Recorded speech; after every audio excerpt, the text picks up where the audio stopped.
Hey, Precious, you're muted. Wow, that was my whole spiel. I'll start over though. Thank you so much, Shirali. Hi, everyone, and welcome to our Level 6 live Q&A. My name is Precious Osagie-Aresa, and I have the pleasure of being your Level 1 instructor and also the instructor manager for the New Jersey Cannabis Training Academy. If you're new with us, welcome. We always encourage you to introduce yourselves in the chat and put in where you're dialing from. We also love to start off with some celebrations and wins. Anything you have going on in the cannabis industry that you want us to shout out, feel free to drop that in the chat. So before we get started, here's just some housekeeping, especially for our first time and newcomers. We know the cannabis industry and the application process can be quite challenging, and applying for adult use cannabis license in New Jersey has its ebbs and flows. Therefore, we created the CTA in order to provide you all the information needed to make really great decisions as business owners if you decide you are interested in the cannabis industry, and maybe if you decide there's another route that you can go. We just really want you to get closer to your dreams of submitting an application for an adult use cannabis license, and we're committed to help you get to that finish line. So here's how this Q&A will go. In a moment, I'm going to call on our instructors who are here with us again from Level 6 to introduce themselves and do a brief overview of their courses. After that, we'll get into the pre-submitted questions that we received from you all doing your registration process. We'll also go through the questions you submit in the chat in the Q&A box. So feel free, as we're having our conversation, to drop your questions there if something piques your interest. We do want the questions. We want to get as much as possible. So we are going to keep them on the topics of Level 6, and we'll go over what Level 6 discusses in a second. We'll have this conversation over the next hour. So again, we really encourage you to participate with us, and we think it's going to be a good one. We do expect that if you are on this webinar, you have completed the training for this level, so we will have higher level conversations. And if you haven't, that's no fret. Feel free to continue to join the conversation. Any way we can help you get through your courses, just let us know.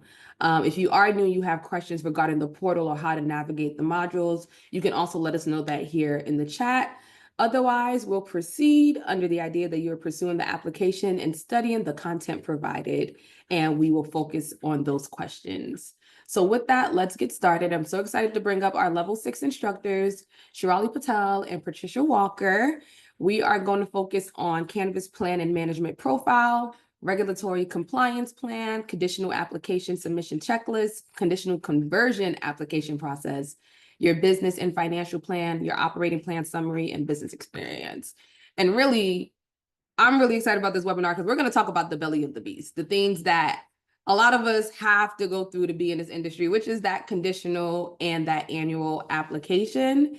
And we are sitting here with two of the experts that go through this process time and time again, hence why we brought them on as instructors. And there's a lot of nuances behind these applications. And again, I'm jittery because I even have questions. But with that, I'll pass it over to you, Shirali, and we'd love to get an introduction from you. Thank you, Precious. Also, I didn't know if I was supposed to have the background, so apologies. No, it's all good. We love your background. But, thanks to everybody who's joining. For those that don't know, my name is Shirali Patel. I'm an attorney in the state. I have a law firm called Blaze Law Firm where I help individuals get licensed, like Precious mentioned, going through the entire process. I've been doing this work for several years now. I was part of the legalization ballot initiative back in 2020. And I also do a lot of free work for the community, expungements, education, things of that nature. And so happy to be here at your service for this next hour to answer any and all questions that you guys might have about the application process. Thank you. And with that, I'll pass it over to you, Patricia. Yeah, hi, thank you. So I'm Patricia. I am a longtime cannabis professional and consultant. I started my career out in the Southern California medical industry. I've been in the industry for going close into my 17th year. So I've really run the gamut. I specialize in operations, licensing, brand partnerships, purchasing, procurement, and retail execution. And so with that, my classes are going to focus on the business plan development, your financial plan development, and your operating plan summary as well through the application process. Thank you so much. So with that, I just want to dive right in. So I'm kind of going to jump back and forth between conditional and annual. Shirley tapping you about conditional work. And Patricia, if you have anything to add on to that, feel free. And then coming to you, Patricia, about that annual work and get into some of those differences and nuances. Shirley, I think one of the first questions we saw on the pre-submitted questions from students is, what is the most overlooked thing or item when preparing a conditional application? And I'll use this as like, there's a theory that like conditional application is so easy. Like you just have to submit just a few documents and you get this conditional and you're off to the races. Is it that easy? And what are some things people generally overlook? It definitely is easier compared to the annual application as far as what you do have to submit, because technically you're only getting scored on 3 things, and that's your insurance plan, your business plan, and your regulatory compliance plan. And then there's the whole assortment of disclosure forms, formation documents, resumes, IDs, things like that have to be uploaded. But I think a lot of folks just think, okay, let me just get my conditional license. I have it, and then I'll like move forward, not realizing that if you move through the whole process, you submit your conversion application, and now you're assigned an investigator that's reviewing your entire file. They're going to look at your business plan and they're going to ask you questions to say, okay, in your business plan specifically, you said that you are going to get $400,000 from friends and family. Can you verify those funds that you put in your plan? And I've had clients who said, well, that wasn't what we just put that as a placeholder. And I'm like, this is why I was very clear that we don't just put placeholders and we don't put fluff, because at some point or the other, the CRC is going to go through this. And so we can't just put whatever. And so I think a lot of folks just think, I'm just going to, create whatever basic requirements and then I'll deal with it later. Not realizing at some point you are going to be held accountable for what you put. And if you're putting in community plans, for example, these are all actionable items that you as a business owner are going to have to execute on. So I think it is overlooked in the sense that folks just think because it's like one of the stepping stones that I don't have to put too much emphasis on it. But I always say like being clear from the from the upfront so that you don't have to go back and make these edits later when the investigator is asking you to verify certain statements that you've made in your business plan or compliance plan. Nice, thanks for that. And Patricia, I'll come to you because I want to know what some of the advantages are of just applying straight annual in your opinion. We know, like Shirley said, on conditional side, you submit about 3 plans before you get your further review. But what are some of those advantages of maybe just going straight annual, and what should you really have prepared to do that? Yeah, so I think the biggest advantage to going straight for the annual application is going to be the fact that you're not going through the process more than one time. Essentially, and this is obviously a generalized take on the process, but when you're going conditional, you mentioned you have to submit this, and then you kind of go back to the beginning of the line and you resubmit the next thing, and then you go back to the beginning of the line and you resubmit the next thing. So your timeline from submission to a full approval, that's going to get you the ability to have that license and to open as an operational business. It could potentially be a lot longer depending on how things work out with the CRC and the approval process. Now that we're, going on our 2nd year as an open market in New Jersey, the approval process has gotten a lot better. It's less inundated. So, the timeline could look better for a lot of people that are applying now in the current environment. But with the annual application, you're really going through that submission process just that one time. So, realistically, to best prepare for these types of things, is you want to be able to have, a clear developed business plan. You want to prioritize sort of how you're going to convey your efficiency, your operational aspects as a business. And I mean, I guess one of the biggest things for the annual to have prepared is going to be your financials. That's one of the biggest differentiators in between your approval as a conditional license versus an annual application as well. And we're definitely going to dive into that financial part of the annual application, because throughout all our webinars, funding, capital, finances has been something that students really want to get to know. But let's dissect the conditional application a little bit with Shirley. We talk about the business plan and the management profile plan. what should first-time entrepreneurs, and we talked about the course on level 5 with how to build a business plan, but what are investigators or what is the CRC really looking for in those initial documents that you see those who have one conditional licenses pretty much hit the mark on when it comes to the business plan and management profile? So I always say you want to make this like dummy proof. And I say that in a nice way. This is a human that's reading this plan. Make it organized, make it easy to read, and really add your spin to it. And so I believe on the notice of application, that's, we call it the Bible, at least for us attorneys, because everything's in there. And they'll tell you specifically that they want a description of your proposed business. They want management profiles. They want proposed funding. They want value proposition statement. So I would literally take those exact items that are listed, and it's not limited to that, but specifically those sections that they point out to in the notice of application, and use that as headers, and then start with that as your framework, and then add more elements within. But it's like a checklist, because when whoever is reviewing that application, they're going through to make sure at a minimum, did you hit the points that we are scoring you on that we listed in the notice of application. Anything beyond that, you're going to add about, social equity or hiring and, security and things like that are going to be great. And they're going to be an add-on, but you do need to hit the minimum points to be able to compile that business plan. And I would say for your management profiles, I've had some clients who are like, well, for cultivation, for example, they're like, we don't have a grower yet, but we have somebody in mind.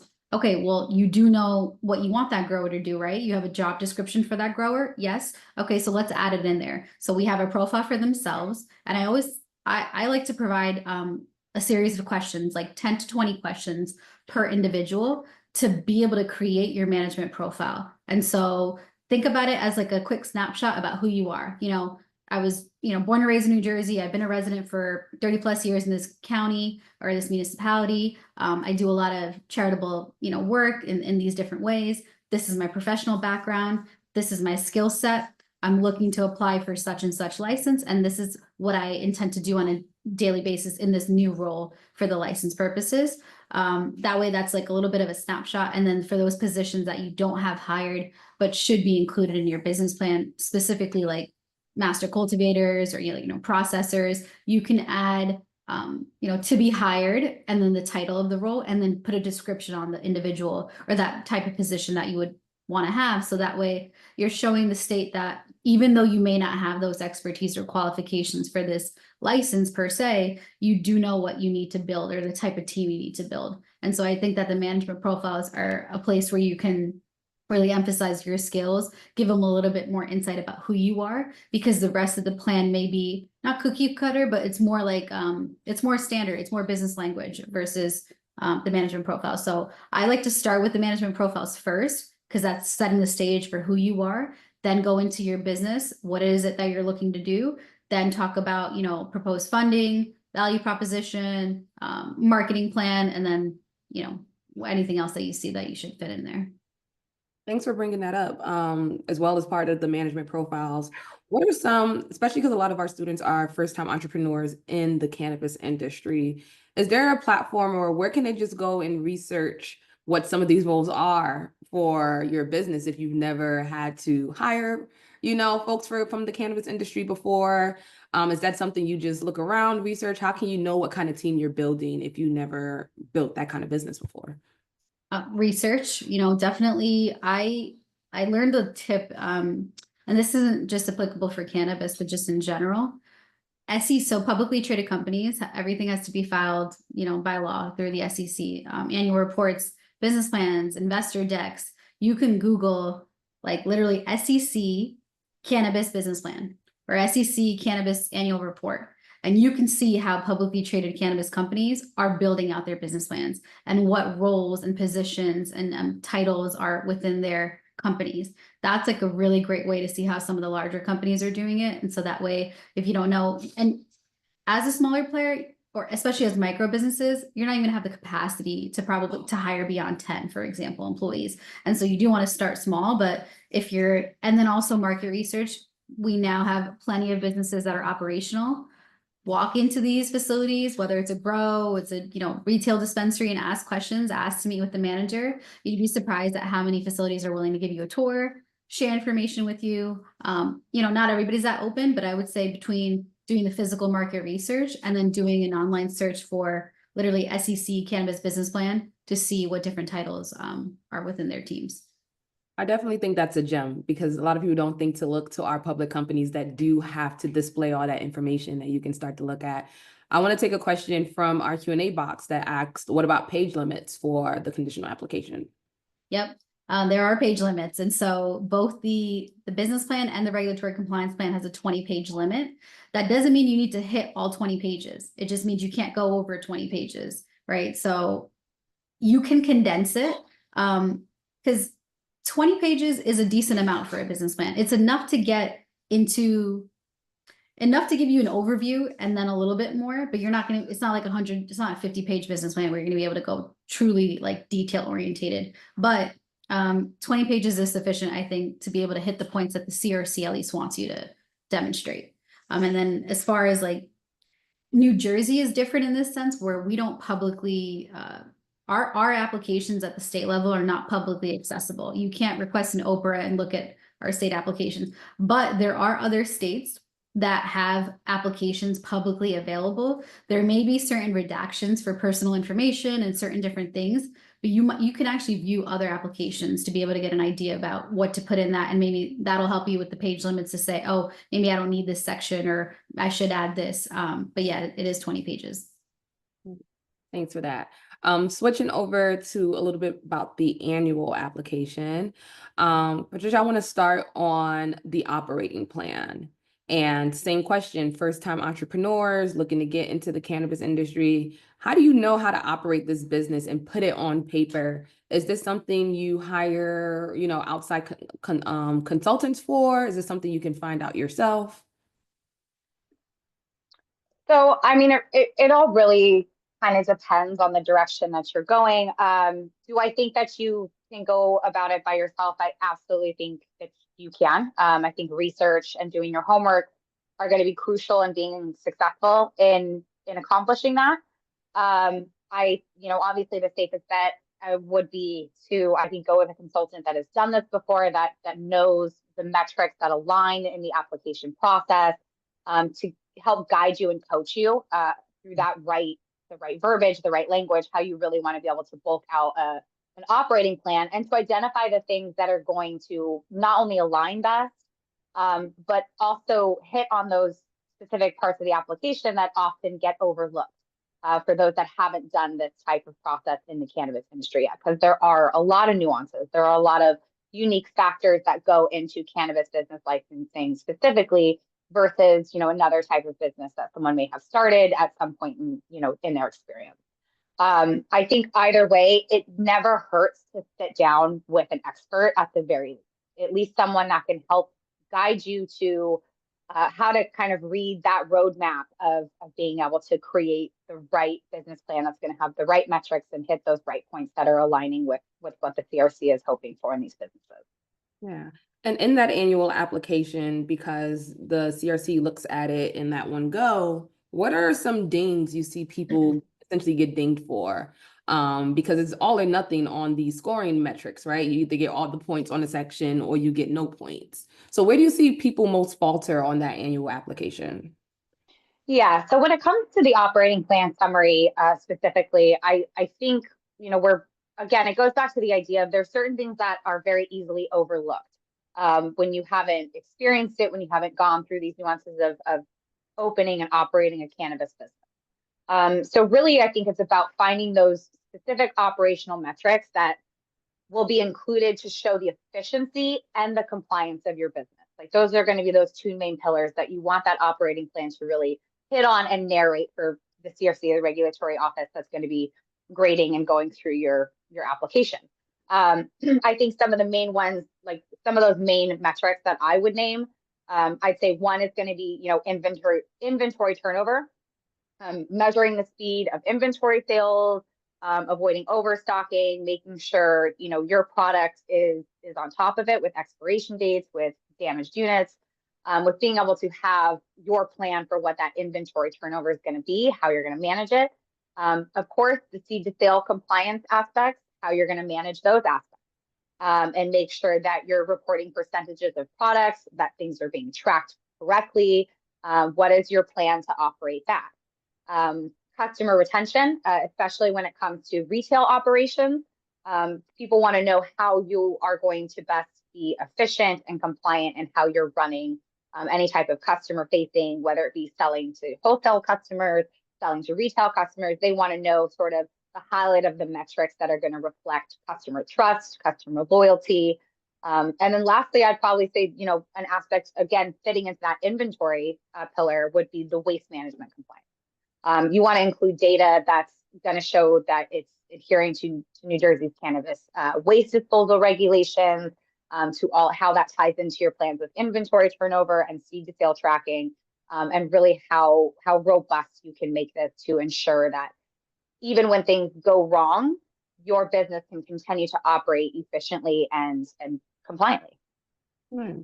I want to jump into a question from the Q&A box about, once licensed, do you have to renew annually, and would you put that into your business operating plan, just to let folks, I guess, let the commission know that you are aware that you would have to, or if you have to, renew? Yes. So the answer to both of that is yes. You do have to renew. For New Jersey, you have to renew after your first year, and you continue the renewal process annually, depending on what type of license you have. And in terms of building that into your operating plan and how you would show how your business is going to manage dealing with annual renewal, absolutely. I don't think having that sort of plan spelled out and taken care of is hurtful or too much at all. I actually think only it could help you. It shows your business's preparedness and the fact that these are things you're thinking about as you continue to build out a compliant business. Moving back on the conditional side, with almost similar, the regulatory compliance plan you have to submit, which I remember going out for a conditional license, and the compliance plan I felt like was the part that really stumped me, because where am I supposed to just gather all these documents that show that I will follow the rules that the CRC is laying out, but like I don't have the actual business yet to implement it. So Charlotte, can you just tell us your experience working with entrepreneurs as they're building their compliance plan? Where do they have to start from? What should you really know? I would say a lot of that has to go to actually reading the regulations. How much would you recommend doing that yourself? Can you just dive into that compliance plan a little bit? Yeah, definitely read the regulations. And I know like they're not the easiest to cut through, even as an attorney myself. Like there is language that it's the law, right? Sometimes it's convoluted on purpose, and it's also broad on purpose because that's how regulations get formed, right? It's a framework. But for the compliance plan, I like to look at it like by license type. So if you're a retailer, within the rules, there is a subchapter specifically dedicated for retail licensees. And then there's also a subchapter that specifically says cannabis business applicants or licensees, which is applicable to all licensees. So between the combination of those two subchapters, that's like the bulk of the rules that you have to follow. And then really look at all the headers for the different chapters. So if it says packaging and labeling, if it says advertising, if it says security, that's chances are applicable to all licensees. If it says wholesaler conduct or delivery conduct and you're a retailer, it may or may not be applicable to you. So I would start with going through the regulations and then selecting or highlighting or writing down, however you're doing this exercise, the different sections that you may feel are applicable to your license type, and then going through each of those sections and then pulling out, okay, because there's some regulations that might just say, for micro businesses, you can't have more than 10 employees, you can't have et cetera. And then there's other regulations that'll be a little bit more broad that says you need to have a security plan, but it won't tell you that you need to have a vault or a DEA cage style, fencing or anything like that. So I would start with the broad overview by using the headers, and then, and this is just a suggestion, but really restating the law and how you're going to comply with it. Yeah. So for record keeping, if it says, all businesses have to keep records for at least 4 years on file, you can say, as a licensee, I will make sure to keep, in compliance with NJAC 17:30 dash, et cetera. Or, you don't even need to do the whole citation. You can just say in compliance with the law or with the CRC regulations, I will keep files on hand and a digital copy for at least 4 years, period. You don't need to go, too crazy into it, but I would almost restate the law in your own words. Don't just copy paste the citation. I have seen some individuals do that. It's not fatal. It's not like you're going to get nixed points for doing that, but it's just not going to show how you thought about it as a business owner. So you just want to take it to a step to be able to restate it in your own words and then say, how do you intend on complying with it? And to your point, when you're not actually operational, it may not be the easiest to think this through. And so I do think that the compliance plans are something where you might want to work with a professional on creating versus doing it yourself, just because this is one of the most highly regulated industries and it's all about compliance.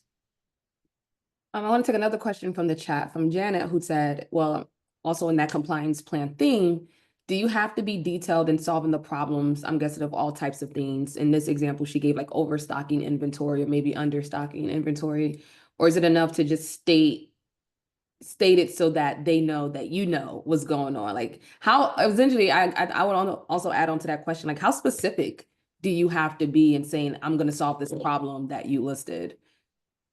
For the regulatory compliance plan, specifically for the conditional application, I would focus more on them, identifying to them that you understand these are all the regulations that you have to comply with, and that you either have a solution to it now, or you intend on hiring or working with third parties, or, educating yourself to be able to resolve this. And then when you submit your conversion application, or if you're doing a direct annual application, when you have those no page limit SOPs for your license, that's when you can get really detailed about identifying that. You're also going to probably want that for your own operating manual, for your internal management and for your employees to be able to follow. So while you might not have to do it upfront during the conditional application for the compliance plan, you probably do want to have it in your master SOPs or in your operating manual down the road.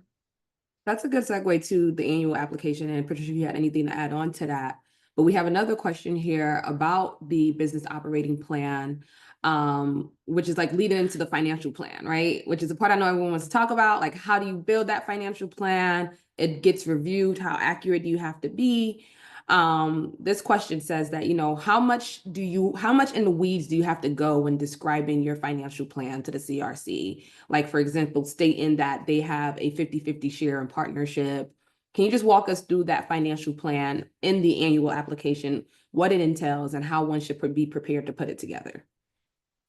Yeah. So, launching a cannabis business in New Jersey involves significant, upfront costs due to, licensing, real estate, equipment, regulatory compliance. So you also have the objective as once you become an operating business, to be able to balance these costs with your business's profitability. Hence why this financial plan is fitting like, adjacent puzzle pieces with the business plan itself. Because they're quite literally going hand in hand. So the main objectives and what the CRC is looking for with your financial plans and how it's tying into your business plan is, one, that level of transparency. The CRC has its own objective and mission in making sure that we're having businesses that are operating fairly, legally, compliantly, and that are really, New Jersey wants the right type of businesses to open up and build out its state's cannabis industry. So having a level of transparency, it's just to really denote what you specifically mentioned in your question, is when it comes to, who are your investors, where is that money coming from, where are your investments coming from? It is very important. I think in terms of how far into the weeds does that really need to get, there's no specific measurement for that. It's really about, are you sharing the right level of transparency? Or are there things that people are still going to walk away from that description of where your investments are coming from? Are they still going to have questions?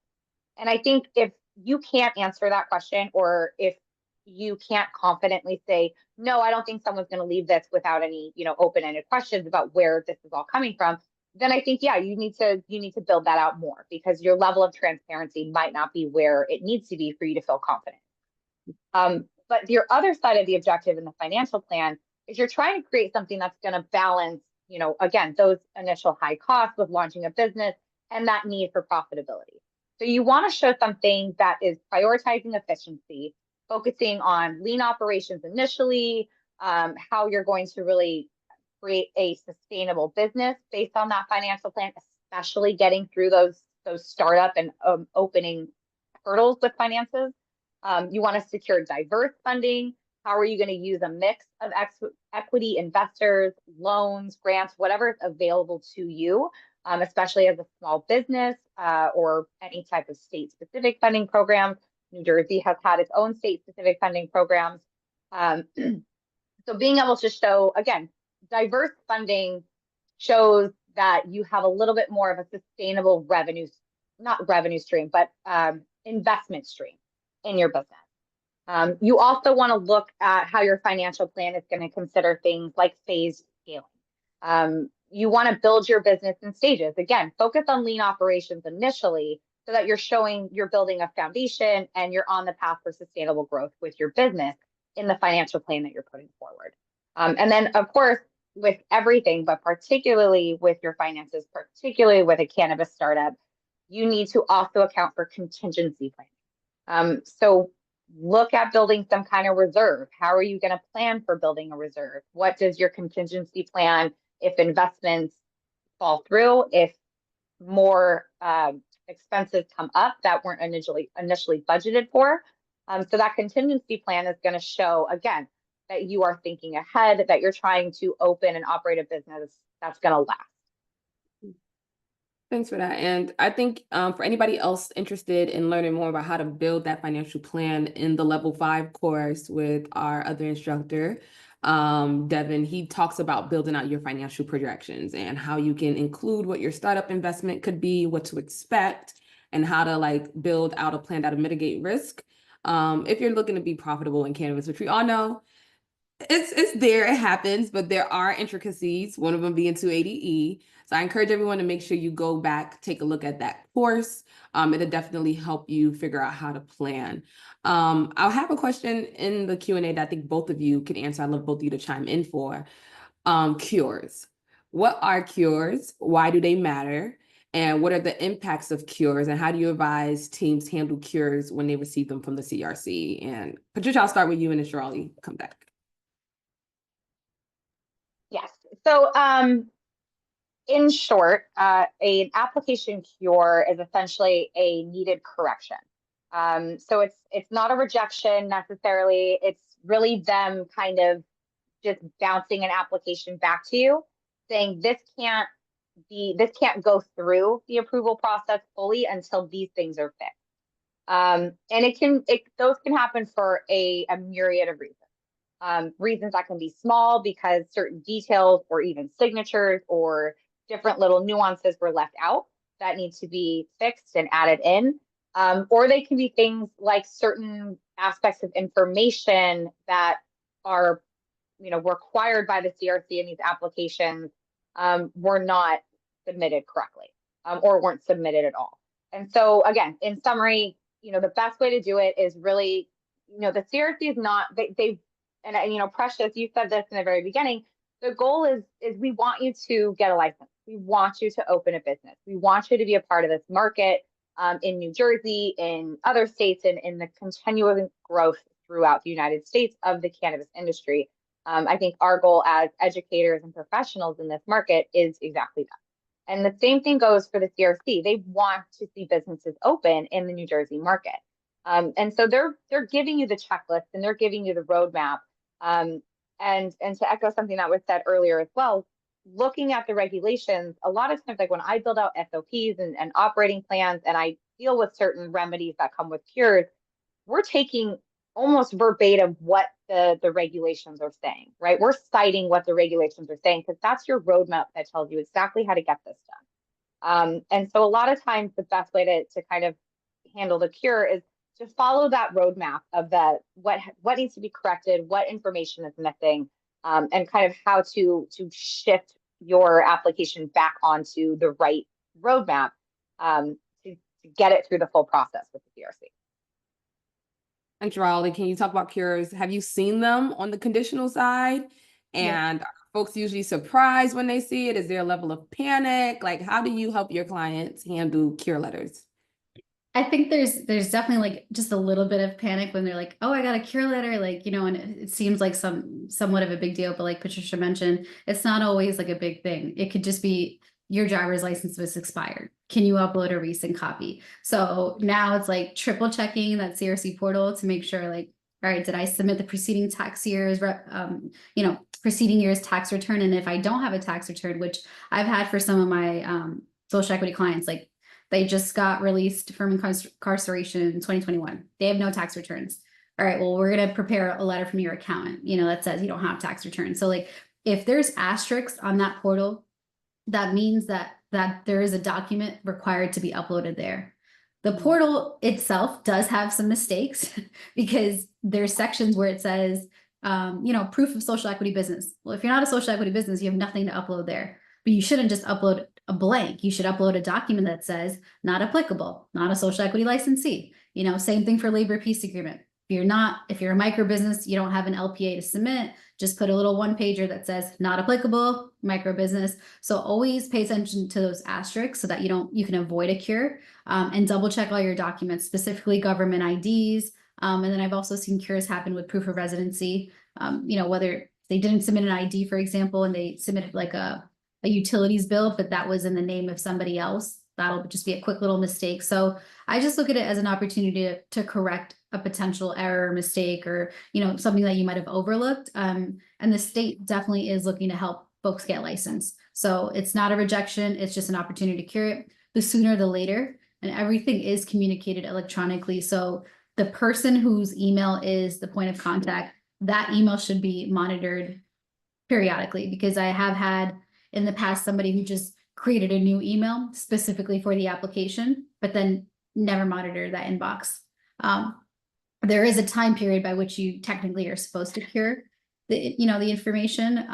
They're not going to get back to you if you didn't, but there is like a certain window. And so the sooner you do it, the better, because your application is not getting reviewed until you resubmit and fix the cure. I have another question from our audience chat that I think can apply for both the conditional and annual. Do you submit your application navigating the CRC portal all at once, or can you save and continue later? I would save and continue later. Yeah, definitely. Trust me, I would love to meet somebody that has done the entire process of doing everything A to Z and submitting all in one sitting. I would genuinely love to meet that person. Yeah, thanks. I have a question, a pre-submitted question here. How do you develop investor letters? How to know if your financial plans make sense, and what are the things you should look for when creating that financial plan? I know we spoke about it a little bit, but I do want to tap on, because someone else asked us here today about just investors. How do you start to corral them when you're in this application process? Shirley, how do you start to corral investors with conditional licenses? Do conditional licenses attract investors? I'll start there, and then Patricia, have you chime on about how to really create that letter for investors. Well, it shows that you were able to accomplish step one and get that conditional license. And most importantly, some municipalities don't know the difference still, believe it or not, between an annual and conditional. So they actually and they prefer, if you have that conditional license, to be able to go and get the local support. Not a requirement, because those towns that don't understand the difference, you can just tell them, hey, we're applying for an annual, so that's why we don't have the conditional license. But I do think for investors, it does show at least that you understand the process, you've gotten to this point, and now you just need an equity investment to be able to convert your license, secure real estate, or whatever it is that you need the funding for. It's hard out here to get investors, but it's not impossible. And a lot of folks will really start first with friends and family. And that requires you putting together like a pitch deck, sources and uses of funds. How much money do you need? How much equity you're giving away? Or are you taking it on as a debt or a loan? And what are you using the money for? It can't just be payroll, right? It can't just be like, I need an apartment, or I need to pay myself. It has to be like, it's going to be for build out and expansion and improvements, working capital contingency, like Patricia mentioned. Always have a reserve account set aside for funds to the extent you can. Because in this industry, regulations are always changing. If they decide that we're going to change the packaging rules and you already bought out $75,000 worth of packaging and labels, and now you need to get new stuff. And if you're still pre-revenue, like that's going to be difficult if you don't have capital set aside. So, I mean, I think that really being mindful of creating a sources and uses fund. Pro formas are all projections and hypotheticals. I've seen investors really buy into folks buying into the story and who they are. They want to know, why should I invest in you? What is your advantages? Where is your facility located? Do you even have real estate identified? How prepared are you to really execute on this? And it's not just like a pipe dream. So as far, again, public information, visiting small business development centers. If you guys are not working with an attorney or consultant, SBDCs are throughout the whole state of New Jersey, probably for free or at little cost, to get, you know, just mentorship, advice on your business plan, advice on your financial plan. Take advantage. I know Rutgers, Stockton University, TCNJ, a lot of the universities have small business development centers as well as like county buildings. So there's money out there, but it requires you to put yourself out there. You got to attend events, network, use LinkedIn. There's tools, but be prepared and know your stuff. Don't just like hire somebody who's going to create like a deck or a performer for you and not know how to speak to those numbers. This is your business. Really understand and ask the questions as those materials are getting developed. But I would say, and Patricia, I'm sure you can add on to this. How much money do you need? How am I using that money? When you get paid back and how? Like that's top of line when it comes to investors. And Patricia, I want to frame your question actually a little bit differently, because remembering the annual application requires proof of funding, right? How you plan to fund this business. So how can you show that? What are the various ways you can show in your application that I have this lump sum or X amount of money waiting for me when I'm ready to launch this business? And then in reality, do you actually have to have that money or capital sitting there? The CRC can look and be like, okay, it's there, you can proceed. Yeah. So, you know, I think, so first of all, you don't actually have to have, you know, all these people write you checks and have, you know, give somebody a bank statement to say, okay, here's my proof. Can you do that? Yes. It'd be wonderful. It'd probably, you know, that's everybody's dream, is just to have this bank account that's waiting for you to go ahead and go. But, you know, let's just say for most people that's not going to be the case. But I mean, think of it this way. You're essentially, when you're looking for investment commitments at this stage in the process, when you're waiting on an application in order to go forward, but you have to prove that you have money to go forward with in order for that application to get approved, you're essentially collecting pledges, if you will, the same way a nonprofit would, the same way a capital campaign works at universities, where you are going to present to potential investors, to your kind of your audience that you're looking to have fund you. And again, people can write checks. People can also commit to you through something, again, like a pledge letter, an investment letter. That's essentially saying, you know, upon execution, you know, or upon approval, you know, we're committing to X amount of dollars to invest and fund in this business. And so, you know, that's a big way that a lot of people are going to kind of prove how they are getting that financial backing, getting those financial standings. And then obviously, given that this isn't the nonprofit world and this is a for-profit industry, the way it's going to differentiate itself from just being, you know, pledge letters and a fundraiser is the fact that there's business aspects to it. So there are sometimes financial agreements, you know, someone's investing in your company at X amount, and in return, they're getting a certain percentage of equity, whether that be, you know, 1% all the way up to, you know, 40%. Those business negotiations and deals can you know, often do happen when investors are coming in. And so that will end up becoming part of your operating plan summary and your financial plan, and being able to show how your ownership and equity are being divided out and what that means. Meaning, again, in those statements, everyone's signing off to, once you get that approval, we're investing X amount, or we're responsible for X percentage of the investment of this business going up and going. In terms of, does it have to be in your bank account?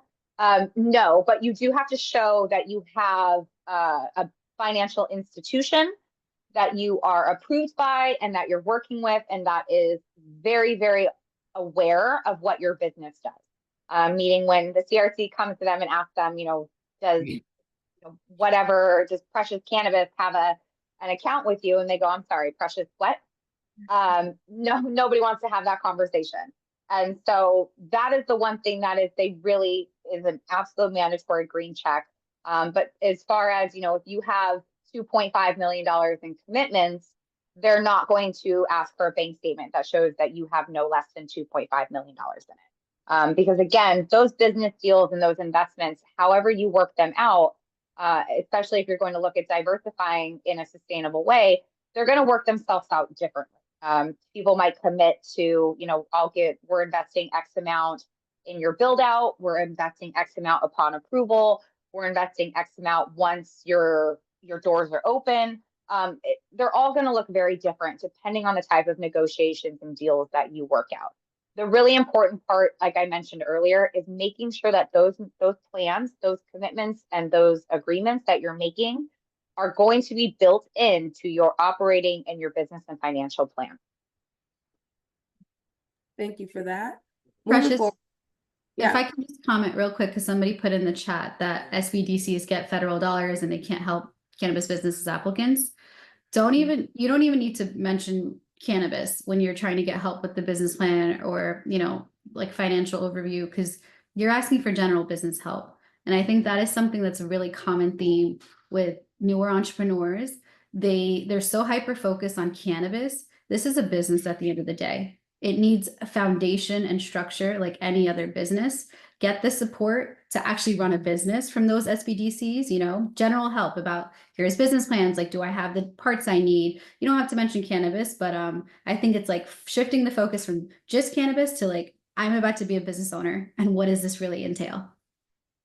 No, that's definitely helpful. I think for all the students listening, you should definitely explore and learn what it means to operate a federally illegal business that's state sanctioned and has legality here in our states, and where some of those fundings and support differ, especially when you think about SBA loans and things that support other businesses that cannabis businesses don't have access to. But there are things that are just like general business building, that there are a plethora of universities, like you mentioned, Shirali, and different local departments, even the New Jersey Business Action Center. You guys do not forget about us here in Jersey.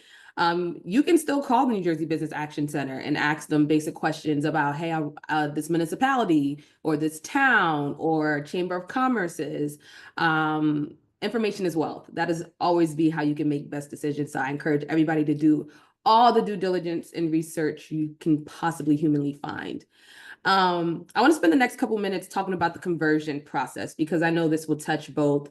Shirali, you teach this course, but Patricia, I know these are some aspects, because now we're getting into the elements of the annual application as well. One of the things I saw that was super challenging for entrepreneurs going through that conversion process was the timeline. Can you talk to us, Shirali, about that conversion process timeline? Why does it feel like people are running a rat race when they get that, hey, okay, start your conversion process? And just walk us through the milestones people need to be aware of when converting. I mean, the goal really is you want to be, not the goal, let me say. What I like to do is I tell clients, if we're submitting your conditional application, then you want to convert, right? That's the ultimate goal, is having a license. So let's just say it takes on average 3 months to get that conditional license, best case scenario. In those 3 months, we should be identifying the municipality, if we haven't already, securing the real estate, or at least getting an LOI contingent on approval, and working through all of the conversion documents, so that once you get that conditional license, you don't have to wait to submit your conversion, because we want to fast track you to becoming operational. If for whatever reason you can't do that, or you don't have the funds, and or you're waiting on investors who said we need to see your conditional license first before we invest in you, etc., then once you get your conditional license, you have the average, I believe it's 210 days. The CRC added an extension, so you have the original 210 days to convert your license, which is a pretty decent amount of time. If you cannot convert your license within that original 210 days, 15 days, at least 15 days before that expiration date of your conditional license, you can request and submit an extension for your conditional license. Typically, your best bet on getting that extension is actually uploading supporting documents that can demonstrate, hey, I have LOIs for property, or I'm about to be on a township agenda. Here's some emails, like giving as much documentation as possible, because you're most likely going to get that first extension. The second is not guaranteed, and the third is definitely not guaranteed. And at some point, whether it's the second or the third one, that will be your final extension, period. So it's not like with annual licenses, once you get it, there's no expiration. When it comes to the conditional license, there is an expiration if you can't convert it within a certain time frame. And so I think that's why, the rat race is like, I don't want to miss out on this like time period that I have. But it's almost like you should be, if you're submitting these conditional licenses, you should be prepared and or on the road to like being able to convert it. Otherwise, you're wasting time and money and energy. What happens when your application expires? Do you have to restart? Yes. So if your application expires, it'll say, on the CRC portal that, you can't make any updates to it. You can still download documents, which is nice. It's not like they're completely wiping out your portal, but you would have to reapply completely and start again, the whole process. Nice. And Patricia, for folks, because I know you've also worked with folks who were converting from conditional to annual. And like Shirley said, you're spending that time after you get that conditional license, not sitting around. Like you have to get going and get your ducks in a row. Can you talk to us about what you're seeing people also need to focus on when you're starting to build out that kind of full scale annual application? We know there's multiple pieces, but what is the part that slightly gets overlooked or people try to do at the last minute, but ends up taking up a chunk of time? So I think a couple things that often get overlooked. One I think is the relationship to how, describing what role the community engagement plays with you. So your community impact plan, right? I think that oftentimes gets really overlooked, being able to demonstrate the local benefits and the local outreach of your business. However, I know from experience that townships, particularly as you go through the municipal process, and how that reflects to your annual application, that community impact plan plays a huge role in how you get branded, how you get viewed as a business. The other, I would say, that gets frequently overlooked is going to be those financial disclosures. So again, we mentioned this earlier about, how far in the weeds you actually have to go. And the objective really is to provide transparent funding sources and budgets. You want to have that level of transparency. So again, if you can't confidently walk away from how you've drafted that part of your financial disclosures on your annual application, take another look. Try to maybe expand on the detail that you're providing there. And the other one is, very closely tied to financial disclosures is the ownership information. So being able to detail all stakeholders' involvement, reviewing those checklists thoroughly, engaging with all the compliance experts that can help prevent these types of oversights is going to be incredibly helpful. But again, with the ownership information, it ties right into what I said with financial disclosures. You're looking for a certain level of transparency and trust that you're coming to with the CRC and the license that you're going to operate as a cannabis business in the state. The other level is we talked about earlier and how you're building out those funding and investment sources. Again, things might change. How your financial plan and your ownership information looked when you submitted that conditional application could vastly change in the time that it's taking you to work out all of your investments and your funding partners. So you might have those negotiations where, again, ownership changes, some equities given here, some equities given there. You come to different, negotiations with different investors. That ownership information could change. So you have to constantly be updating that and making sure that you are staying on track with where the structure of your ownership in the business lies. Thanks for that. I want to get into some of our questions we have in the chat and in the Q&A from our students. One regarding notarizing information. When can you start getting your documents notarized? And do they have an expiration period on uploading your notarized information? It looks like they're asking to the portal. I would start getting them notarized. I mean, as soon as possible, really. So you have your documents. I'm not aware of a 90-day expiration period for those documents. I wouldn't use it past a year though. So I would definitely try to, actually, I wouldn't even use it past 6 months. I would say if you did get something notarized, like ideally you'd want to be submitting within 6 months of the period. So at least it's still somewhat recent. I wouldn't recommend going beyond that. But if you're talking about the disclosure forms, those business affidavits, you do have to have a bunch of documents notarized. So get them all done at the same time. Just upload them to your portal so that they're there. And just, try to submit within 6 months if you can. Oh, I have a good question here. How soon after finishing the CTA do you think one can open a business? As soon as possible. I'll answer that one. As you'll be ready to go ASAP. No, but you guys, actually, this is a question I've asked every instructor that's done a Q&A so far. What are some of the advantages of taking your courses in terms of prepping for operating in the cannabis industry? So I'll hop in here because I think, and this is something I'm pretty sure I've been quoted, and I've definitely said this in other panels, but I think the thing is you've got to go into this realizing that you don't know what you don't know.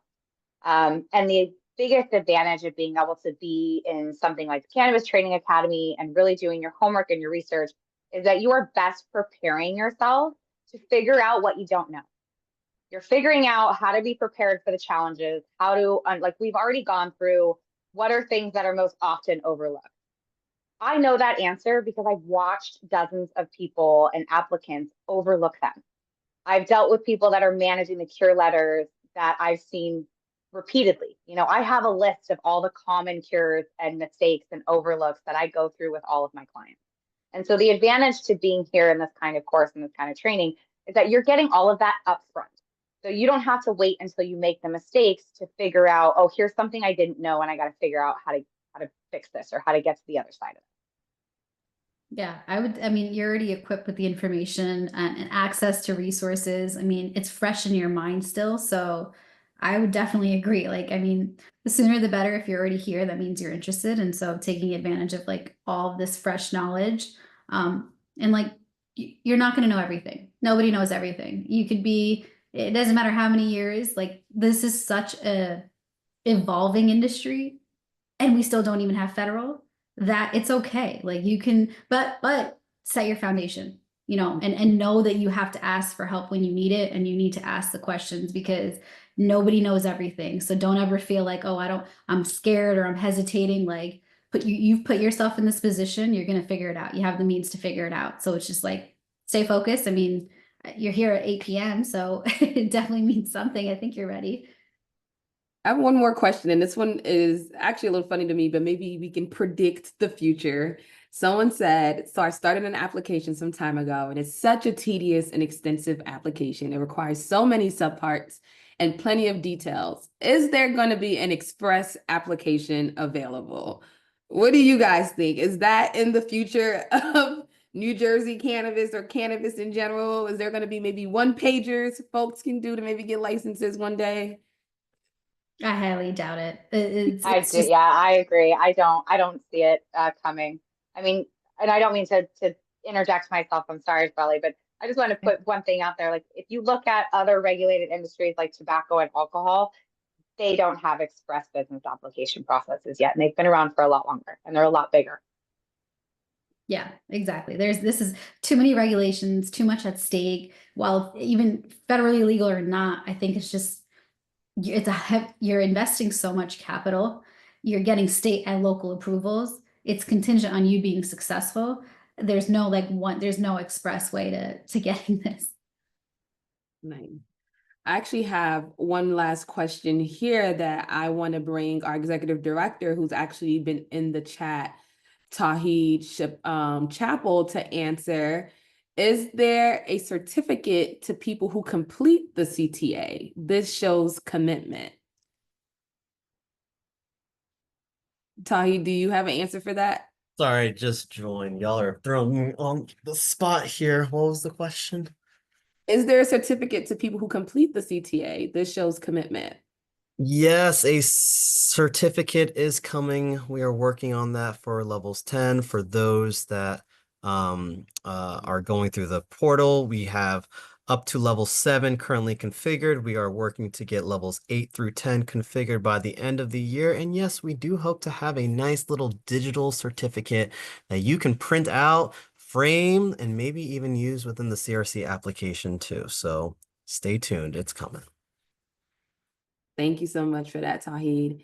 Again, thank you, everybody. Like Shirley said, to be here at 8 p.m. already shows your level of dedication. We hope that this has been an informative conversation to help you, whether you're navigating either the conditional or annual application. Shout out to our instructors, Shirley and Patricia. Thank you for dropping so many gems. I feel like I know a lot of the stuff, but it also helps to hear it again. Reminds me I'm not crazy, but that there is a pathway to success in this industry. You guys No, are we're all crazy. Yeah, all. Yep. but I love our tribe. With that, just any parting words for our students before we close out? I think the one thing that I would say is this process is a lot. There are a lot of nuances. There are a lot of things that are very specific. And I know it's a lot of information, but also don't let this process scare you. It's not scary. It's specific, but it doesn't have to be scary. And the CRC is willing to answer all your questions. Other businesses are willing to answer your questions. I think it's important to just put yourself out there. And if you don't know the answer, if you don't have the information to something, honestly, just ask.